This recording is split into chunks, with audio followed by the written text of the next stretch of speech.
E aí, pessoal? Bem-vindos a mais um LivroCast. A gente vai mergulhar num tema que eu aposto que todo mundo se interessa, o co-produtividade. É verdade. Quem nunca se sentiu perdido no meio de um monte de tarefas e prazos, né? Nossa, com certeza. Para me ajudar a desvendar esses segredos da produtividade, a gente recebe hoje a Nicole, especialista em desenvolvimento pessoal. Bem-vinda ao LivroCast. Oi, Caleb, obrigada pelo convite. Um prazer estar aqui com vocês hoje. O livro que a gente escolheu para nortear nosso papo hoje é Produtividade Kansen, do Steve Norris. Here we go. A obra mergulha fundo no método Kaizen, uma filosofia japonesa que, para resumir, propõe a conquista de grandes resultados através de pequenas e constantes melhorias. Isso aí.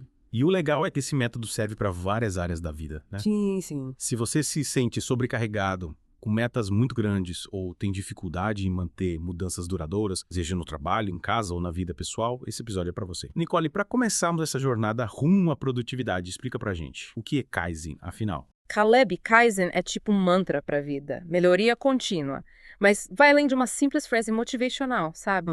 É sobre ter a disciplina de implementar pequenas mudanças consistentemente, como construir uma casa tijolo por tijolo para alcançar grandes resultados a longo prazo. Gostei dessa analogia da casa, Nico. É bem isso mesmo, a gente não precisa virar a vida do verso da noite pro dia, né? Pequenas ações, quando praticadas com disciplina, podem ter um impacto enorme. E o livro destaca a aplicação do Kaizen no ambiente de trabalho, né? Sim. Bastante. Me fala um pouco sobre isso. Claro. O Kaizen é muito usado em empresas para otimizar processos, melhorar a qualidade dos produtos e serviços e aumentar a produtividade da equipe. O interessante é que ele incentiva a participação de todos os funcionários, criando um ambiente mais colaborativo. Interessante. Desde a alta gerência até a equipe da linha de frente, todos têm a oportunidade de contribuir com ideias e sugestões de melhoria. E como o Kaizen funciona na prática dentro das empresas? É só chegar e sair dando ideias. Ah, não é bem assim, Caleb. O livro descreve 3 etapas principais para implementar o Kaizen em uma empresa. Primeiro, é preciso criar uma cultura de colaboração, onde as pessoas se sintam à vontade para compartilhar suas ideias e sugestões. Segundo, investir em treinamento e educação para que todos entendam os princípios do Kaizen e como aplicá-los no dia a dia. E, por fim, focar na melhoria contínua da qualidade, buscando sempre aprimorar os processos e produtos. Entendi. É como preparar o terreno, plantar as sementes e depois cuidar para que elas floresçam. Exatamente. E no livro, o autor fala sobre como o Kaizen humaniza um ambiente de trabalho. O que ele quis dizer com isso? Ele se refere à criação de um ambiente onde as pessoas se sintam respeitadas, valorizadas e encorajadas a contribuir com suas ideias. Quando os colaboradores participam ativamente dos processos de melhoria, eles se sentem mais engajados e motivados. E isso, consequentemente, leva a um ambiente de trabalho mais positivo, com menos estresse e maior satisfação, o que impacta positivamente na produtividade. Faz todo sentido. Um ambiente de trabalho mais leve e colaborativo, com certeza, estimula a criatividade e a produtividade. E legal é que essa filosofia não fica restrita ao mundo corporativo, né? O livro também fala sobre como aplicar o Kaizen em casa, né? Me conta mais sobre isso. Exatamente. O Kaizen pode ser um grande aliado na organização da casa, na otimização do tempo e na gestão das tarefas do dia a dia. Imagina usar essa técnica para organizar o seu armário, a sua cozinha ou até mesmo as suas finanças. Nossa, já pensou que maravilha. E eu me amarro na ideia de usar o Kaizen na cozinha. Aliás, o livro dá uma dica ótima para começar com pequenas mudanças nesse ambiente, né? Sim, Tipo, organizar a geladeira e os armários para facilitar uma alimentação mais saudável. é um ótimo exemplo. A ideia é justamente essa: começar com pequenas ações que já tragam resultados visíveis e te motivem a continuar. Pequenas vitórias, como ter uma geladeira organizada, podem te dar o gás para aplicar o Kaizen em outras áreas da vida. É como um efeito dominó, né? É isso aí. Uma pequena mudança impulsiona outras. E no final, você se vê cercado por um ambiente mais organizado, eficiente e, com certeza, muito menos estressante. Essa lógica também se aplica à nossa vida pessoal, claro. Tipo, usar o Kaizen para melhorar nossos hábitos, gerenciar melhor o tempo. Com certeza. O Kaizen pessoal é sobre otimizar suas tarefas, gerir melhor seu tempo e energia e eliminar hábitos que te impedem de alcançar seus objetivos. É sobre ter uma vida mais leve e produtiva. Adorei isso. No livro ele usa um exemplo que eu achei sensacional, a gestão de e-mails com Kaizen. Ah, verdade? A ideia é criar uma pasta urgente para focar nas mensagens mais importantes e evitar distrações. Simples, mas genial. É muito bom. E essa ideia se conecta com os princípios de eliminar desperdícios, e padronizar as melhores práticas, que o livro também aborda. Sim, sim. No caso dos e-mails, a gente elimina o desperdício de tempo e energia lendo e-mails irrelevantes e padroniza a forma como lidamos com as mensagens importantes, criando um sistema mais eficiente. É, isso mesmo. É sobre identificar os ralos de tempo e energia na nossa rotina e encontrar soluções criativas para otimizá-la. O autor usa o exemplo de organizar as ferramentas de trabalho para que tudo fique à mão. Mas a gente pode usar essa lógica para organizar a despensa, o armário, a mesa de trabalho, qualquer espaço que a gente usa com frequência. O que você acha? Concordo plenamente. O importante é ter em mente que o Kaizen é um processo de constante aprimoramento. A gente nunca está pronto, sempre há espaço para melhorar, para fazer diferente, para buscar novas soluções. É um processo que dura a vida toda. E o mais legal é que essa filosofia pode ser compartilhada com a família, né? No livro, o autor sugere criar uma cultura Kaizen em casa, incentivando a participação de todos, inclusive das crianças, na busca por melhorias contínuas. O que você acha disso? Acho uma ideia fantástica, imagina que legal. Todos contribuindo para criar um ambiente familiar mais harmônico, organizado e feliz.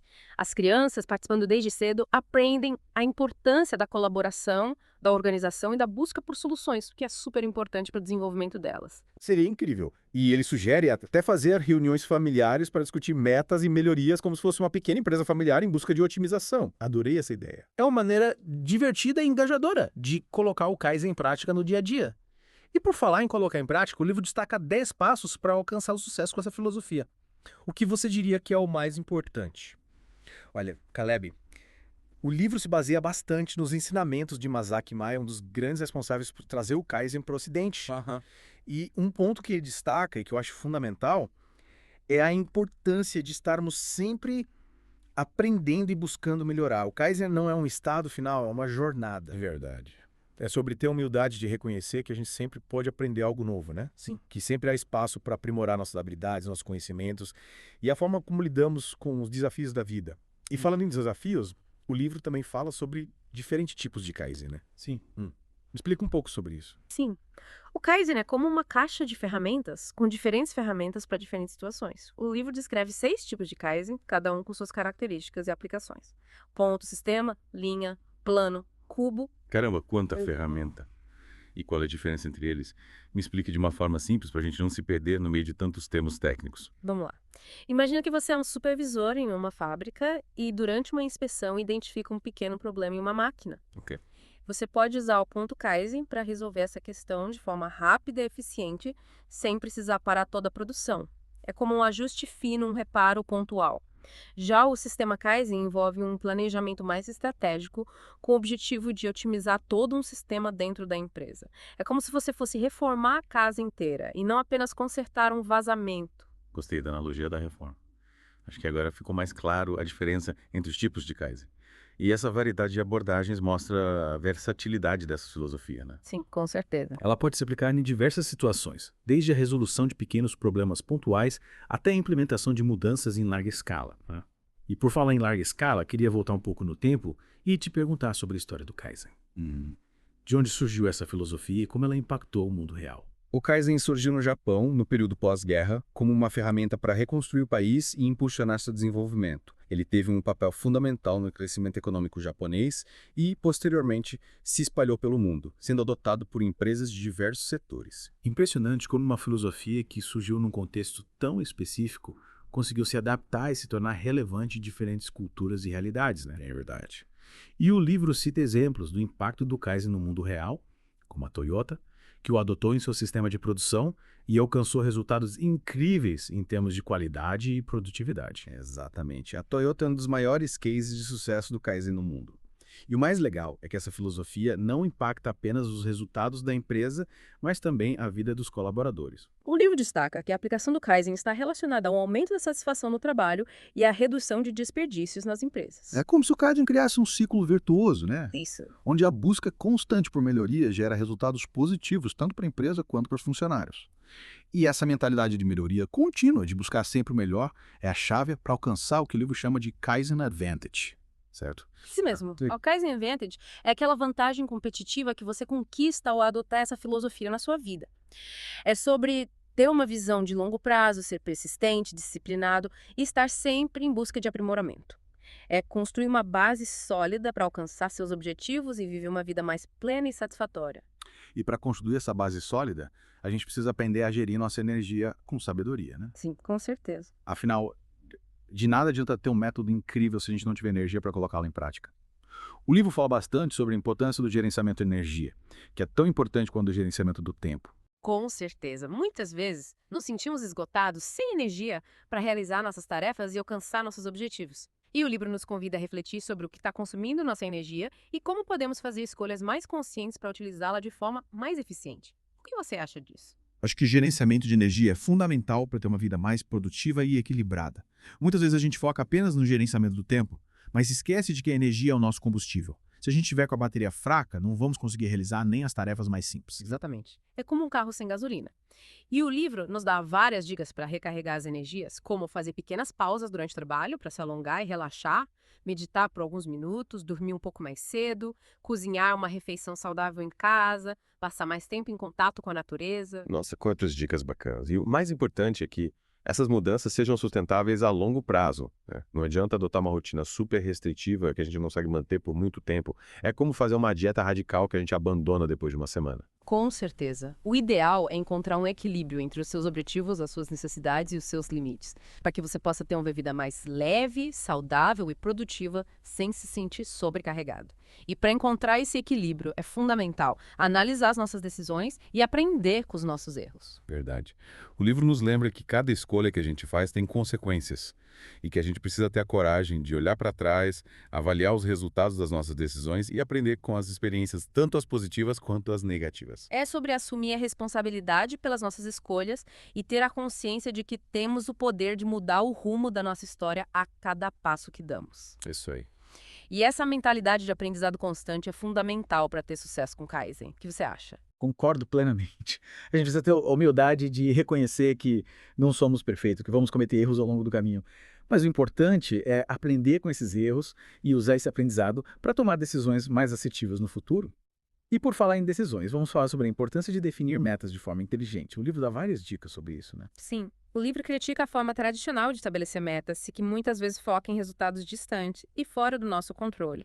Ele nos convida a focar em ações imediatas, que podemos controlar e que nos impulsionam na direção dos nossos objetivos. É como aquela história de que a gente precisa ter metas desafiadoras, mas ao mesmo tempo realistas, né? Exatamente. E o livro nos ensina a dividir as grandes metas em pequenas etapas, para que a gente não se sinta sobrecarregado e possa celebrar cada conquista ao longo do caminho. O que você acha disso? Acho fundamental.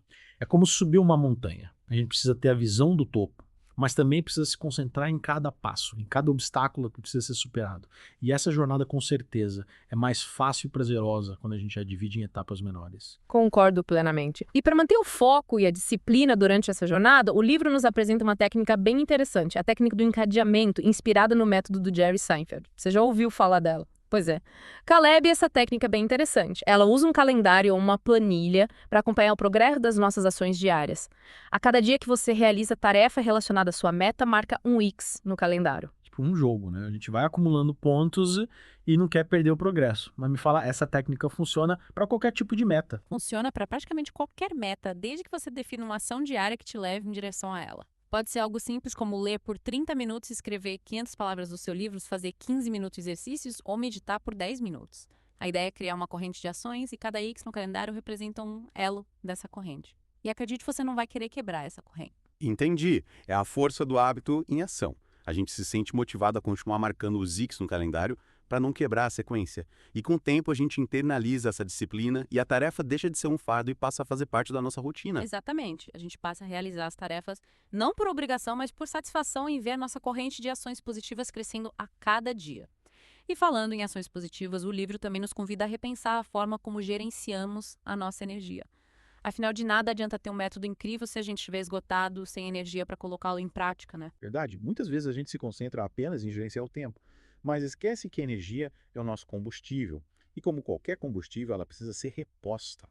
E para repor essa energia, o livro sugere uma mudança radical. Mudar tudo. O que você achou dessa ideia quando leu o livro? No começo, confesso que achei meio radical. Mas depois entendi que ele não está falando de virar a vida de cabeça para baixo da noite para o dia. A ideia é que para ter mais energia e disposição para perseguir nossos objetivos, a gente precisa repensar nosso estilo de vida como um todo, fazer uma análise honesta da nossa rotina, dos nossos hábitos, das nossas prioridades e identificar o que está drenando nossa energia e o que nos energiza. Exato. É como se a gente fizesse um inventário da nossa vida e identificasse os ladrões de energia e os doadores de energia. E a partir dessa análise, a gente pode começar a fazer pequenas mudanças para ter uma vida mais equilibrada e energizada. E quais seriam esses ladrões de energia? O que costuma sugar a nossa energia? Uma série de coisas. Pode ser o excesso de trabalho, a falta de sono, a má alimentação, o estresse, as preocupações, os relacionamentos tóxicos, o excesso de redes sociais, a falta de contato com a natureza. Cada pessoa tem seus próprios ladrões de energia. O importante é identificá-los para poder combatê-los. E como a gente pode combater esses vilões da energia? Começando com pequenas mudanças, lembra do princípio do Kaizen? Pequenas ações praticadas com consistência geram grandes resultados. Então, em vez de tentar mudar radicalmente sua rotina da noite para o dia, comece com pequenas atitudes como Mochas. Caminhar um pouco mais, trocar o elevador pelas escadas, incluir uma atividade física prazerosa na sua semana, fazer pequenas pausas durante o trabalho para se alongar e relaxar, meditar por alguns minutos, dormir um pouco mais cedo, cozinhar uma refeição saudável em casa, passar mais tempo em contato com a natureza. Nossa, quanta dica legal! Adorei a ideia de incluir atividades prazerosas na rotina. Acho que a gente precisa ressignificar o conceito de descanso. Muitas vezes a gente se sente culpado por descansar, por fazer algo que gosta, como se fosse uma perda de tempo. Mas, na verdade, essas atividades nos ajudam a recarregar as energias e ter mais disposição para encarar os desafios do dia a dia. Concordo plenamente. E o livro nos incentiva a encontrar atividades que nos energizam, que nos dão prazer, que nos fazem sentir vivos. E essas atividades variam de pessoa para pessoa. O importante é que elas te façam bem e te ajudem a recarregar as baterias.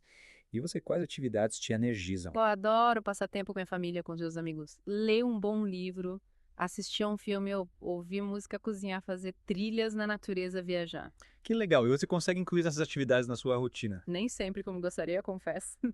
Mas tento ao máximo reservar um tempo para fazer coisas que me dão prazer. Acho que isso é fundamental para ter uma vida mais equilibrada e feliz. E para alcançar esse equilíbrio, a gente precisa estar disposto a analisar as nossas decisões e aprender com os nossos erros. O livro nos lembra que cada escolha que a gente faz tem consequências e que a gente precisa ter a coragem de olhar para trás, avaliar os resultados das nossas decisões e aprender com as experiências, tanto as positivas quanto as negativas. Verdade. Errar faz parte do processo, né? O importante é ter a humildade de reconhecer os nossos erros, aprender com eles e seguir em frente. E o Kaizen nos ensina a ter essa mentalidade de crescimento, de buscar sempre o aprimoramento. Exatamente. E essa mentalidade é essencial para que a gente possa viver uma vida mais plena, realizada e com mais energia para realizar nossos sonhos. E essa jornada de autoconhecimento e aprimoramento é contínua.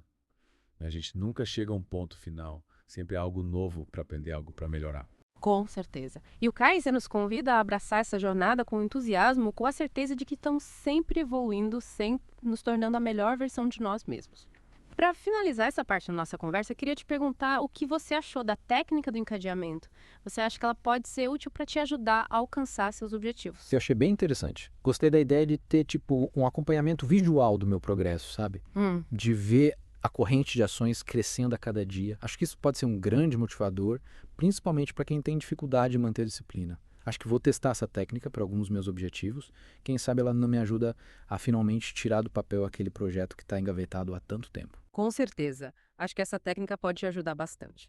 E falando em colocar projetos em prática, o livro também dá dicas valiosas sobre como definir metas de forma inteligente. Ele critica aquela forma tradicional de estabelecer metas, que muitas vezes foca em resultados muito distantes e fora do nosso controle. Em vez disso, ele nos convida a focar em ações imediatas que a gente pode controlar e que nos impulsionam na direção dos nossos objetivos. É como se a gente tivesse que dividir o objetivo grandioso em pequenas missões, né? Criar um passo a passo, com metas menores e mais fáceis de alcançar. Assim, a gente não se sente tão sobrecarregado e consegue comemorar cada conquista ao longo do caminho. Exatamente. É como subir uma escada. A gente não tenta alcançar o topo de uma vez só. A gente vai degrau por degrau, com paciência e persistência. E a cada degrau que a gente sobe, se sente mais motivado e confiante para continuar escalado. Adorei essa analogia. E como a gente define essas metas menores, o livro dá alguma dica específica? Sim. Ele sugere que a gente utilize o método SMART para definir metas. Você já ouviu falar desse método? Já ouvi falar, mas confesso que não lembro exatamente o que significa. Você pode me dar uma refrescada na memória? Claro. SMART é um acrônimo que significa Specific, Measurable, Mensurável, Attainable, Alcançável, Relevant e Time-Bound. com o prazo definido. Entendi. Então, basicamente, a gente precisa definir metas que sejam claras, que a gente possa medir o progresso, que sejam realistas, que estejam alinhadas com nossos valores e que tenham um prazo para serem cumpridas. Exatamente. E o legal é que, ao definir metas dessa forma, a gente aumenta as chances de alcançá-las. A gente tem um plano mais claro, sabe para onde está indo, e tem mais motivação para seguir em frente. Faz todo sentido. E, para finalizar a nossa conversa, que tal a gente deixar uma missão para os nossos ouvintes? Que tal eles escolherem uma pequena ação que podem começar a fazer hoje mesmo para aplicar o Kaizen na vida deles? Acho uma ótima ideia. Pode ser qualquer coisa. Organizar a mesa de trabalho, fazer uma lista de tarefas, eliminar um hábito que te atrapalha, começar a praticar um exercício físico, meditar por 5 minutos. O importante é dar o primeiro passo. E nunca se esqueçam, a jornada de 1000 milhas começa com um único passo. Comecem pequenos, sejam consistentes e celebrem cada conquista ao longo do caminho. E para quem quiser se aprofundar nos ensinamentos do Kaizen, o link para comprar o livro Produtividade Kaizen, do Steven Lawrence, está na descrição do episódio. Essa aí, e lembrem-se, o poder de transformar a sua vida está em suas mãos. É isso aí, pessoal. Espero que tenham gostado do nosso mergulho no mundo da Produtividade Kaizen. Até a próxima.